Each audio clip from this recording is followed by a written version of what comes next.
इस गिरोह को पर्दाफाश किया जाए, इनका लगाम इनकी कस दी जाए थी। आगे किसी दूसरे परिवार को या किसी माँ बाप के बच्चे को फंसाने की हिम्मत नहीं करेंगे।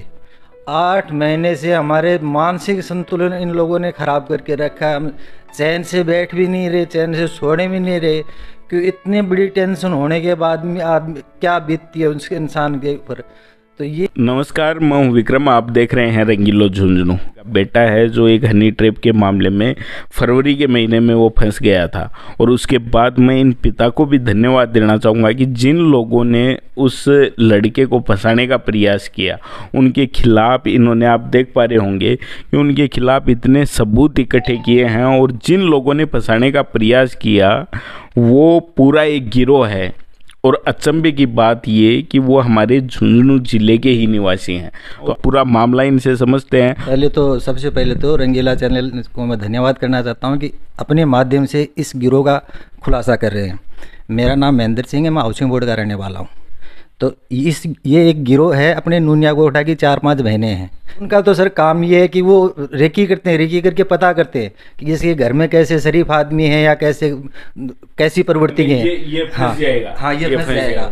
फिर ऐसे करके फंसाते हैं, फिर ये पैसे की डिमांड करते हैं। इन लोगों ने मेरे से 10 लाख रुपए की डिमांड की। बोले 10 लाख रुपए दो, नहीं तो मेरे घर पे आके। हुआ क्या, शुरू में इनकी फ़ोन पे बातचीत हुई बच्चे की और उनकी, उसके बाद क्या? उसके बाद में ये करीब फरवरी में महीने में मेरे घर पे आई है। अकेली आई है, मोनिका नाम की लड़की, छोटी सी वो आई, आके बोली ऐसे ऐसे है, मेरे साथ गलत कर दिया तो मेरे को 10 लाख रुपए दो, नहीं तो मैं कोतवाली में जा रही हूँ। तो मैंने बोला ठीक है जाओ, तुम लोगों का तो रोज़ का यही काम है, रोज़ रोज हनी टेप का काम मामला चल रहा है अभी इस टाइम से। तेपी टाइम कराई हो? हाँ, और एकदम कोई कुछ भी झिझक नहीं, सीधी की सीधी आ गई। फिर घर चली गई। 10 मिनट बाद में आपकी मोहसिन लेगी उल्टी आई। उल्टी आके वह बोली कि आ छोरी तुम्हारे घर कोई की कौन सुने, और एक ही चाल आ जा करेगी बही होगी तो अब देख लो। कह तो अठे को अठे सुलटा लो, नहीं आ कोतवाली में जागी। जब वो ठीक है जाओ थे कोतवाली में भी। 10 दिन बाद में भी मुकदमा कर दियो। मेरे घर पुलिस आई, जद मन बेरो पड़ो का मामलो की है बीके बाद पहली थाने कौन बेरो बस आखिर थाने कहो ना थाने लगे हुई उसका कठे कुछ अपने टाबर और अंको क्यों कुछ ओ उसका है।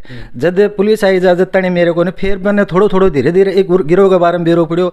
तो मैं एक सारे खिलाफ 1 महीने करीब इतनी सारी सबूत इकट्ठी करी ही।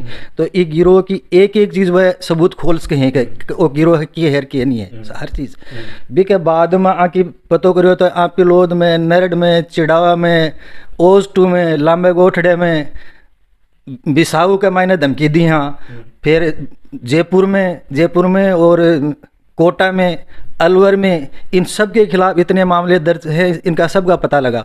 तो फिर अभी मैं आप लोगों को ये बात बता दूं कि इस मामले को उजागर करने का मेन मकसद ये है क्योंकि इन लोगों ने अपनी हदें पार कर रखी हैं और वो सारे सबूत हमारे पास हैं। इस वजह से मैं इस चैनल के माध्यम से आपको बताना चाहता हूं कि इन लोगों के खिलाफ लगभग 15 के लगभग इन लोगों के खिलाफ मामले दर्ज हैं, जिनमें से 5 के लगभग इनमें समझौता हो चुका है।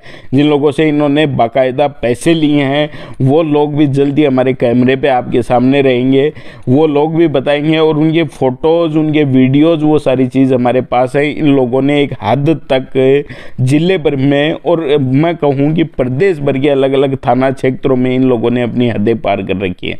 यहाँ कोई क्यों मामला है? यहाँ कोई मामला है। थारकन जगह ते डॉक्यूमेंट इकट्ठा कर रखे हैं। लगभग कितना एक मुकदमा का थारकन ही मेरे का डॉक्यूमेंट ही करीब 11 मुकदमा का डॉक्यूमेंट ही कई मैं लिखा पढ़ी हुई है, पैसा ले देगी गाँव के मायनो जहाँ कोई तो कोतवाली के मायने थाने में चौकी में जाके लिखा पढ़ी करवा ली, या कोर्ट में जाके स्टाम्प पर लिखा पढ़ी करवा ली कि मैं मानता पैसा चाहिए, बा आगले दे दिया, जो नहीं दिया बा के खिलाफ मुकदमा दर्ज करवा दिया।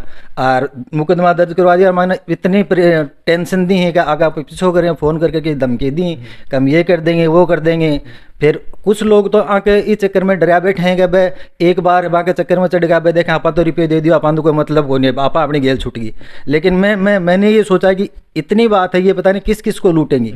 मैंने मुकदमा दर्ज किया, इनके खिलाफ सबूत मिली। तो उस टाइम अगर झुंझुनू पुलिस इनके खिलाफ कार्रवाई करती तो जयपुर में एक कालवाड़ थाने में अभी पिछले 24 नवंबर को एक मुकदमा दर्ज हुआ है, वो भी नहीं होता।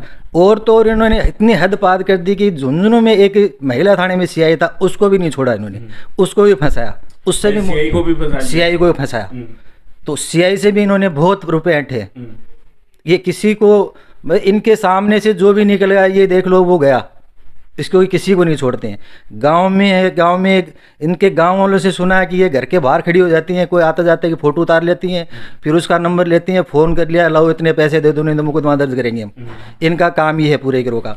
इस गिरोह के खिलाफ मैंने सब सबूत इकट्ठे कर रखे हैं, जितने भी इनकी लिखापढ़ी पैसे ले जो भी इन्होंने किया है सब इनकी लिखापढ़ी है।